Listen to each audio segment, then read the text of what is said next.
Hola a todos, ¿cómo están? Bueno, este video tiene como propósito complementar el tema de gramática, enfocándonos en las estructuras gramaticales. Para esto tengo preparada una presentación que también se les voy a facilitar a fin de que no quede ninguna duda respecto al tema. Al hablar de estructuras gramaticales, nos vamos a enfocar en algunos de los elementos que utilizamos como herramientas para formar la unidad más pequeña de significado, que son palabras, y con ellas las oraciones. En primer lugar, hablaremos del verbo.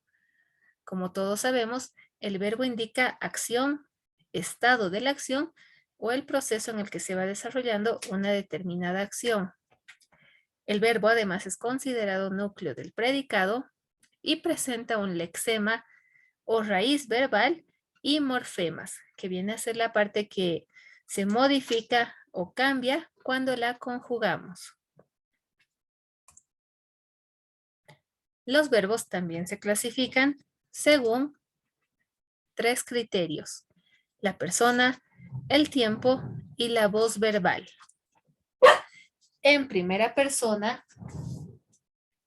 tendré, por ejemplo, conjugado el yo, en segunda el tú, ustedes, vosotros, y en tercera él, ella, ellos, ellas. Primera persona yo, reitero, segunda tú, tercera él, ellos, ellas, ella. En primera persona, como vemos, las oraciones son bastante simples y no hay demasiados cambios que se realizan, exceptuando la conjugación. Según el tiempo verbal en el que hablamos, podré redactar oraciones en pasado, en presente y en futuro. Pero además,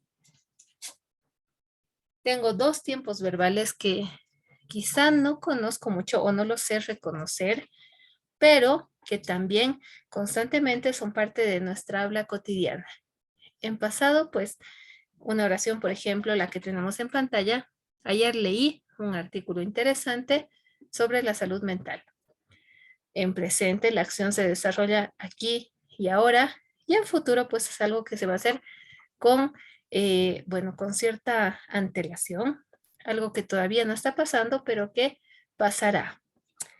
El pretérito perfecto también es un tiempo verbal que se refiere al pasado reciente, es decir, algo que pasó, pero no hace mucho tiempo. Como la oración que tenemos en pantalla: esta tarde he comido mucho. Es algo que habría realizado hace unas pocas horas, ¿no es cierto? Y también tengo el pretérito imperfecto, que se refiere a acciones pasadas, pero que se repiten con cierta regularidad. Como la oración del ejemplo que me dice: cada vez que venía Gaby, jugábamos a las muñecas. Entonces es una acción recurrente, pero que se realizó en un pasado no muy lejano. En cuanto a la voz, vemos que un verbo puede ir en voz activa, es decir, que la acción recae sobre el sujeto.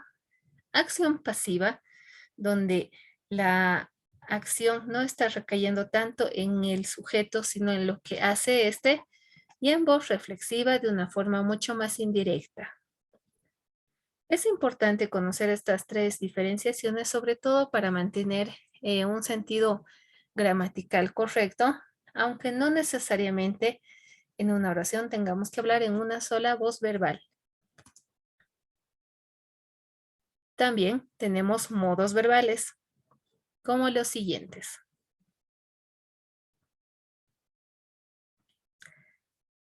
Puedo mencionar, por ejemplo, el modo indicativo, donde veo que el verbo expresa acciones concretas o reales. Un modo indicativo podrá ir en modo simple o en modo compuesto. Como vemos, en modo simple solamente conjugo un verbo, pero en modo compuesto ya interviene el verbo haber en sus diversas conjugaciones. Había, hube, habría, habré, a. También podría hablar del modo subjuntivo, que es un modo mucho más subjetivo, donde se están expresando deseos, dudas o temores. Vemos en pantalla una diferenciación igualmente entre el modo simple y compuesto.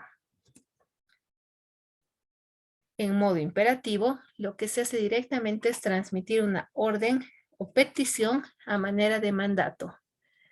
Cierra la puerta, por favor. O también, cálmate de una vez. Lo que se busca es ordenar, ya no tanto persuadir. A continuación veremos las formas verbales, teniendo básicamente tres que son las más utilizadas. Primero, el infinitivo, que como habíamos dicho es la forma inicial de conjugación de un verbo. Todo verbo que termine en ar, er o ir es un verbo en infinitivo. En cuanto al participio, vemos que el verbo admite la flexión de género y número. ¿Qué es esto de flexión? El hecho de poder combinar tal vez un verbo en plural con un complemento en singular. En el ejemplo de la pantalla, vemos que tenemos, el verbo tenemos, valga la redundancia. ¿Y qué es lo que tenemos reservado o reservada? La mesa. Entonces, como vemos, el verbo está en plural, pero y conjugado en tercera persona, hablando de nosotros, en realidad una cuarta persona. ¿Y de qué es lo que se habla? De la mesa. Es decir, hay una fusión, digamos, del plural y el singular, pero que no afecta el sentido de la oración.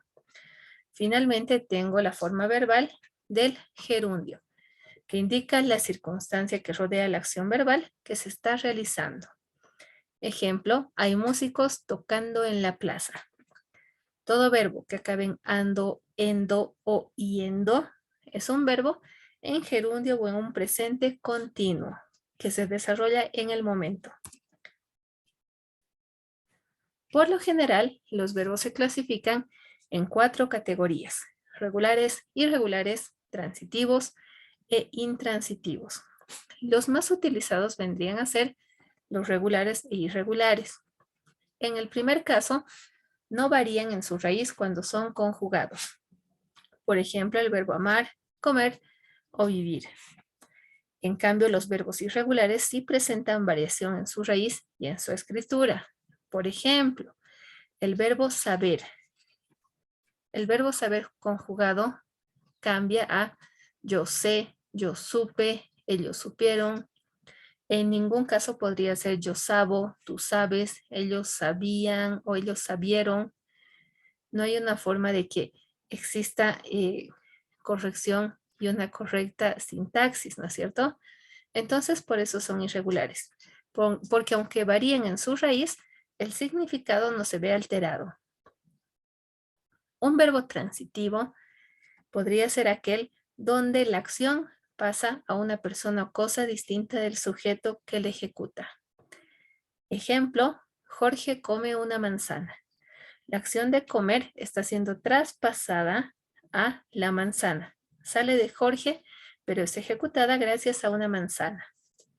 En cambio, en el verbo intransitivo, la acción no transita, no pasa a una persona o cosa distinta de quien la ejecuta.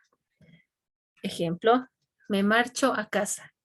Quien se va a marchar y quien va a realizar la acción soy yo, con destino a mi casa. En ningún rato la marcha se traslada hacia la casa como tal, ¿no es cierto? Sino que la acción se ejecuta y no pasa a ningún sujeto para ser completada. En segundo lugar, tenemos la preposición. Son partes invariables de la oración que, relacionan o subordinan una palabra a otra. Tenemos diferentes tipos de preposiciones que utilizar según el contexto y la circunstancia. Estas podrán ser de lugar, de tiempo, de causa, de modo, de posición, entre otras. Y como vemos esta tablita, también la tenemos en el material facilitado ya con anterioridad para tener la clasificación bien clara y saber que son recursos que podemos utilizar para dar mayor claridad a mi oración. 3. El adverbio. El adverbio es la parte invariable de la oración que modifica o complementa. Por ejemplo, llegué bien, despertamos temprano. Sirve como complemento circunstancial y sobre todo ayuda a darle mayor claridad a la oración. Tenemos adverbios de diferente tipo. Igualmente, como pasaba con las preposiciones, estos podrán ser de lugar, de tiempo, de modo, de cantidad, de afirmación, de negación, de duda. Los adverbios además pueden ser utilizados como conectores de la oración, ya que aportan mucha claridad. 4. El adjetivo. El adjetivo, por lo general, son considerados calificativos del sustantivo. Brindan información adicional, describen y concuerdan con el sustantivo en género y número. Por ejemplo, la pelota amarilla. Todo se está desarrollando en singular y en, podemos decir, género femenino. ¿No es cierto?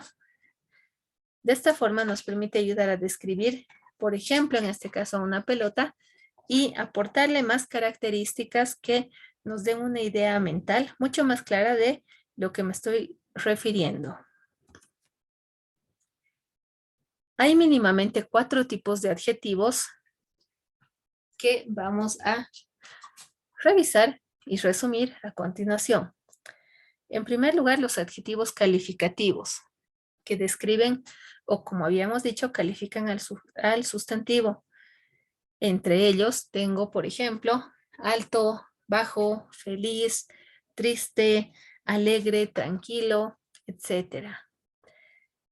Los adjetivos demostrativos demuestran y determinan proximidad en relación al sustantivo.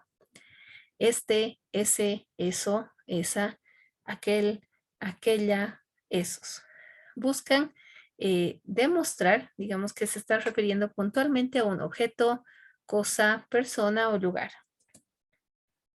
Los adjetivos posesivos atribuyen al sustantivo una idea de pertenencia o posesión. Mi, mío, tú, su, nuestro, tus, vuestros. Esos son adjetivos posesivos. Un adjetivo determinante especifica y limita el alcance del sustantivo. Esta pelota o alguna vez. También tenemos adjetivos indefinidos que no son precisos. Por ejemplo, algún, algunos, mucho, poco, varios, etc. Los adjetivos numerales tienden a enumerar o de alguna forma organizar un determinado contenido. Por ejemplo, podré decir 1, 2, primero, segundo, tercero, el doble, el triple, un medio, un tercio. Todo lo que refiere a cantidad es un adjetivo numeral.